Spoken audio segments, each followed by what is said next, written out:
นี่ตัวนึงแต้มที่สองแต้มที่สาม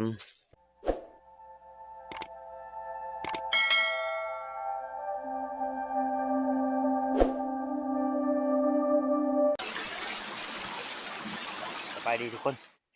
สบายดีตอนเสาร์นะเนาะหลังจากเขาหนึ่งน้ำแล้วเขากะสิไปยิงนกกลมให้ก่อนทุกคนเลยเราหกเหลี่ยมพันเอาไปเอามาก็มาพอกันคือเก่าก็ผ่านหมองเรามาจนเมื่อยจักรอมาแต่ใจเงาก็ไก่คือว่าเออมีอยู่ประมาณ7-8 หลักว่าเด็กออกมาถ้าปั่นยิงเขาก็ยังครับโอ้ได้ปั้นแล้วนะครับหมดไปสิกับแกงเหงาใกล้เติมได้เด้อแกงเหงาไปลงที่มันหน่วยนาแลอยู่เนาะเจ้าเครื่องเข้ามานะนี่ก็นกกินมันให้ร้ายทุกคนเนาะมีแต่นกหองไปแซวนกกระโหลกนะมันเลาะหากินมันให้เพราะว่าเราลูบังให้ยามนี่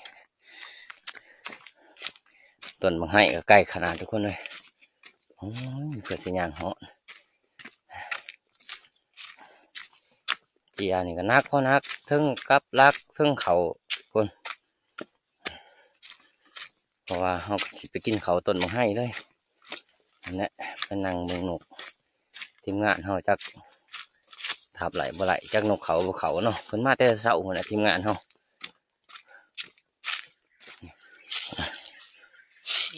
ตอนนี้เขาก็มาหอดก็บังให้ทุกคนเลยมีแต่นกกันนะนกคนโดกหน่อยนะมันหองก็เอิญคือว่านกงั้นบังให้นะทุกคน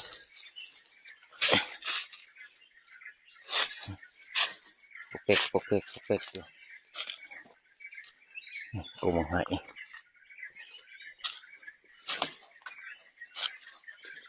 จากทีมงานเขาจะใช้ยังบนหูครับ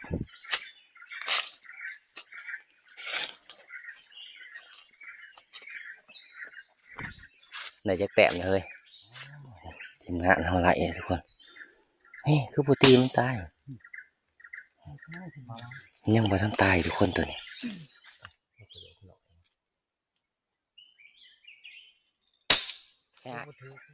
ตกลงใส่เลย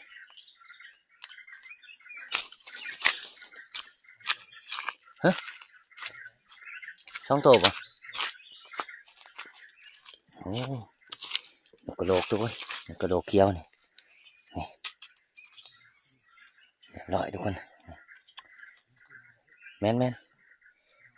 ตั้งนานวะโอเคกระโหลกทุกคนแต้มที่สองนะหลังจากเขามากับอ้าย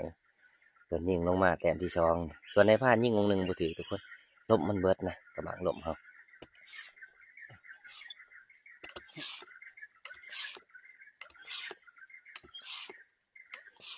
ถือปีกทุกคนนกกระเดียวเยี่ยมล้อนี่ผ่านแล้วเพิ่นเก็บเอาอยู่นกยังกระโหลกบ่อ๋อกระโหลกใหญ่เรียบร้อยโอ้ถือปีกเลยเห็นเลยทุกคนนี่เรียบร้อยอีกทีมงานเขาก็ยิงมาเรื่อยๆทุกคนเนาะนี่แต่นกกระโหลกน้อยก็นกกระเดียวกระโหลกใหญ่ก็นี่นกกระเดียวคือเก่า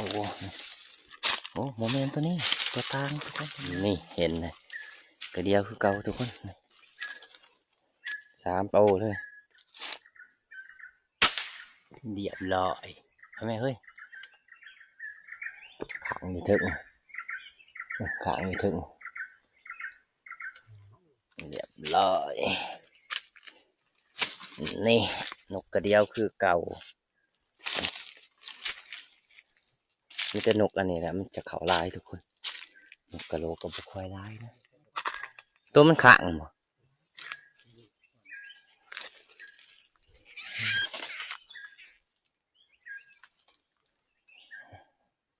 นกกระโหลกน้อยเรียบร้อยนี่แต้มที่สองนี่ทุกคน2 แต้มเลยมันบาดเดียว ตัวนี้ก็คือนกกระดีหัวจุกนี่นี่ทุกคนนกกระดีหัวจุก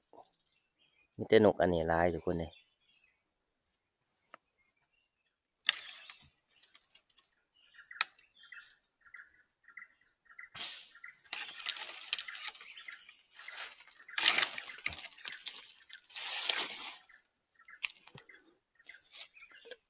นี่กระดีหัวจุกคือเก่า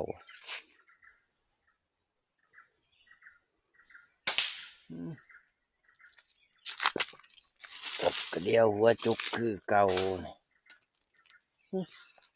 ตกอีเลย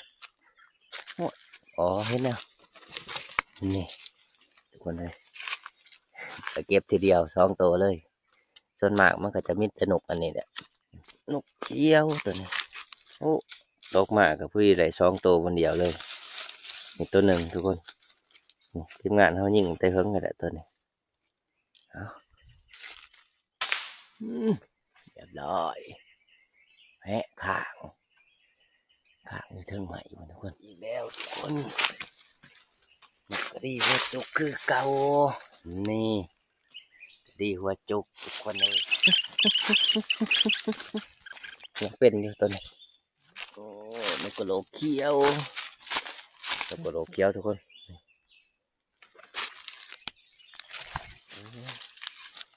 นี่ตัวกระเด็ดทุกคนเลยนี่ตัวหนึ่ง2 ตัววันเดียวเลยกระเด็นนี่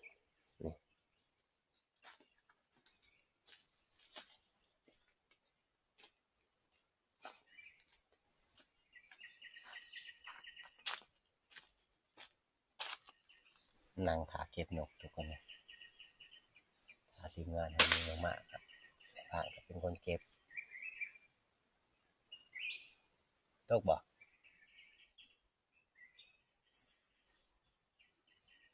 กระโดดใหญ่กระโดดใหญ่กระโดดกระโดดใหญ่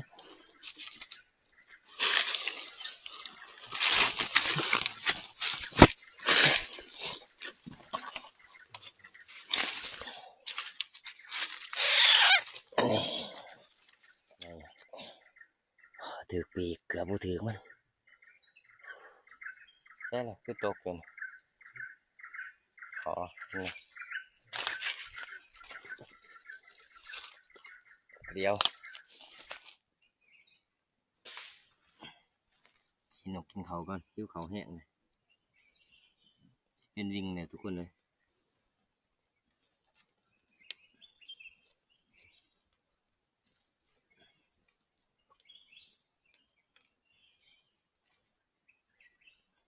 จะโมงเลยโอ้10 โมงเลย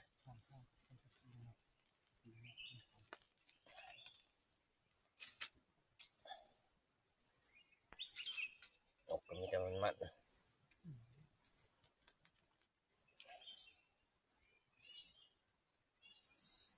4 คน8 ตัวคือว่าอยู่กับธรรมศาสตร์ทุกคนเลยปีกนกอยู่ป่าจับแจวเบิดเท่านั้น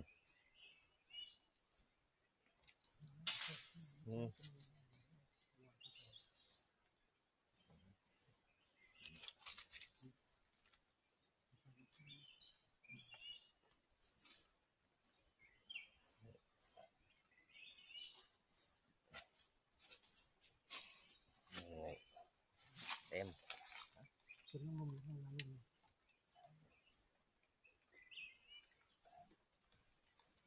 โอ้สาวคนทอนของสาวหอมครับกินดอก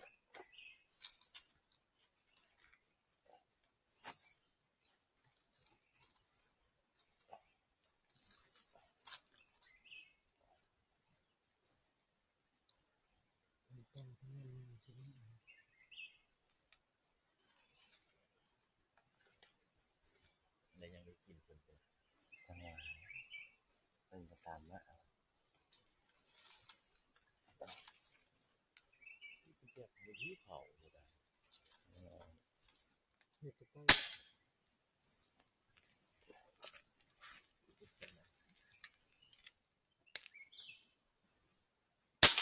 อั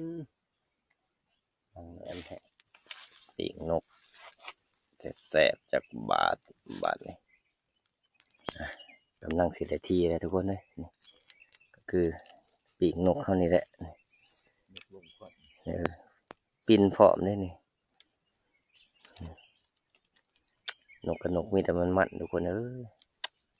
กินบักไห้แต่ว่าอุดมสมบูรณ์ได้ทีแล้วบ้านนี้โอ้คักๆจักบาท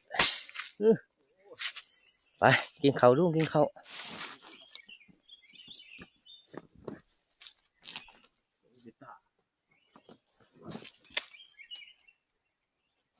จนหอด10 โมงปลาย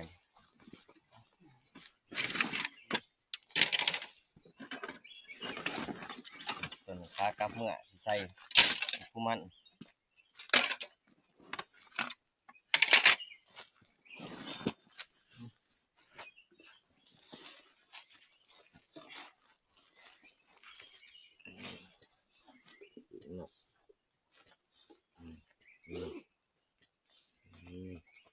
ว่าเรื่องนกนี่หัวมันเนี่ยกูมูแสบ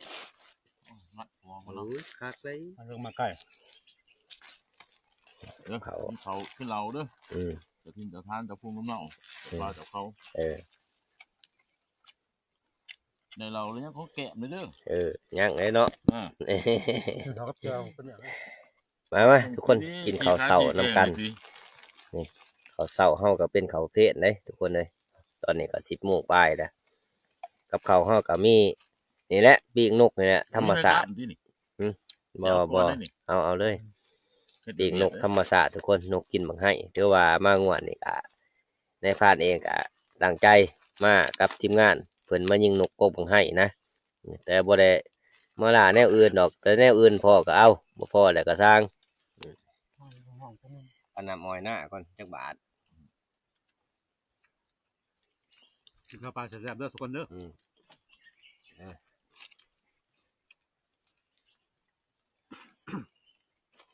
เอาเรื่องนกต้องกินหัวมันก่อนคันบ่กินหัวมันก็คือว่าบ่แซ่บ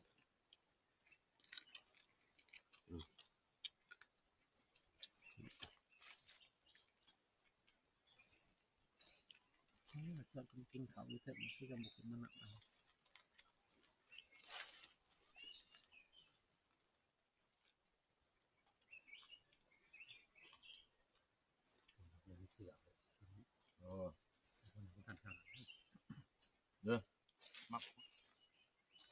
แคบนกกระดัง8 แต่เกี่ยวสุกมันอ้าคือบอกคอยคือว่า10นี่จะบอกสุกมา 12 14 16 จะเนี่ยเบิ้งในบอกสุก 18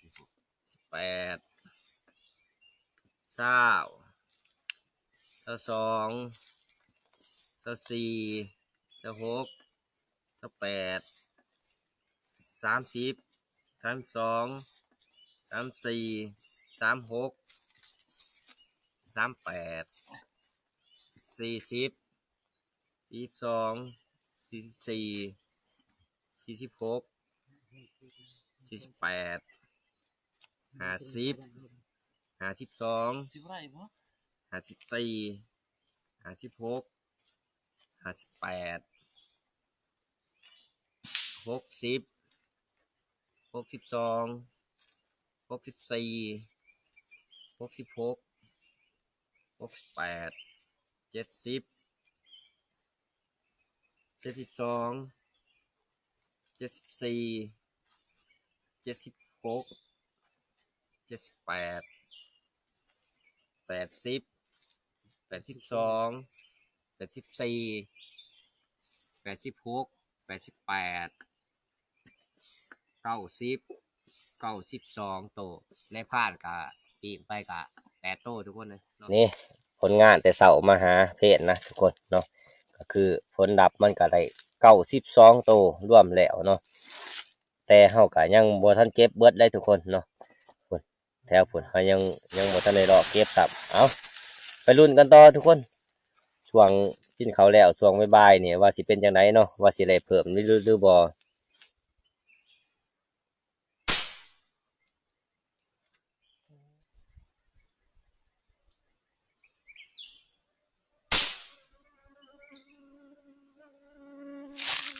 นี่ผลงานมันทุกคนเลยจากที่เราเคยยิงมายิง3 แต้มเลยยิง5 บาท3 แต้มเนาะ2 บาทหันกะถือแล้วก็ไปเลยนี่ตัวหนึ่งแต้มที่ 2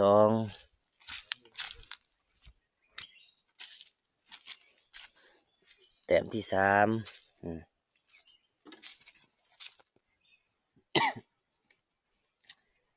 นกก่อนทุกคนเลยเขาก็มีแต่ยิงหมดท่านในโลกมีแต่พลาดในโลกผู้เดียว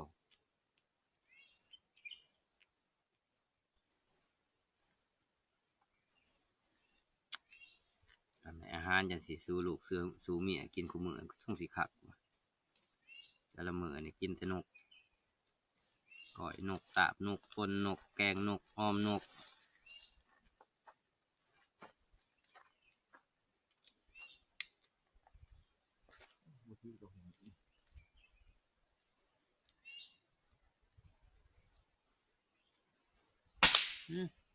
มือถือสิไปใช้หันนี้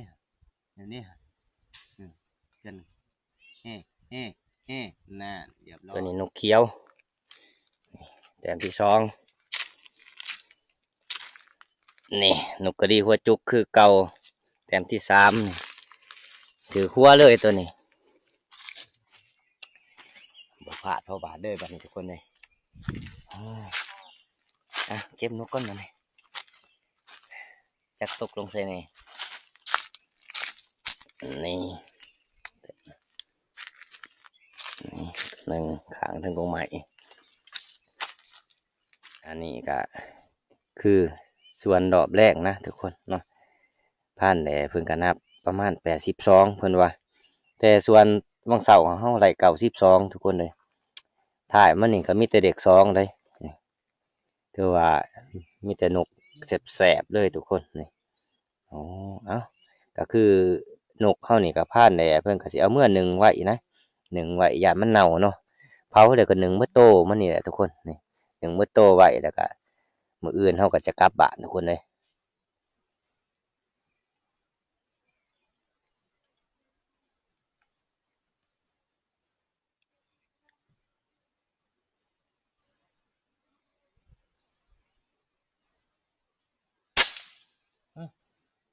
ถือใช่แหละ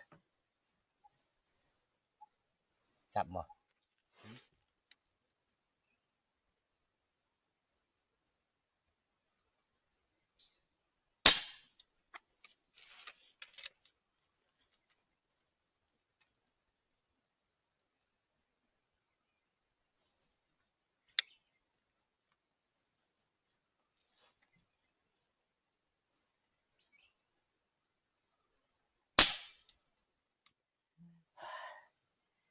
ยิงนกกระจนคำทุกคนเลยตอนนี้ก็6 โมงปลาย6 โมงแรกนะโอ้ยกระหอกเขาทุกคนกระหอกมันกับบ่เขาเนาะมันกับเขารอบๆทางเฮานี่แหละในผ่านทับก็บ่ถือกระหอกไปสิกลับทับเฮาพุ่นน่ะบัดนี้นี่ก็คือผลงานตอนแรกเฮาทุกคนดังผ่านแดดมาเนาะเบิ่งสินับเบิ่งก่อนจักโต2 4 6 8 10 12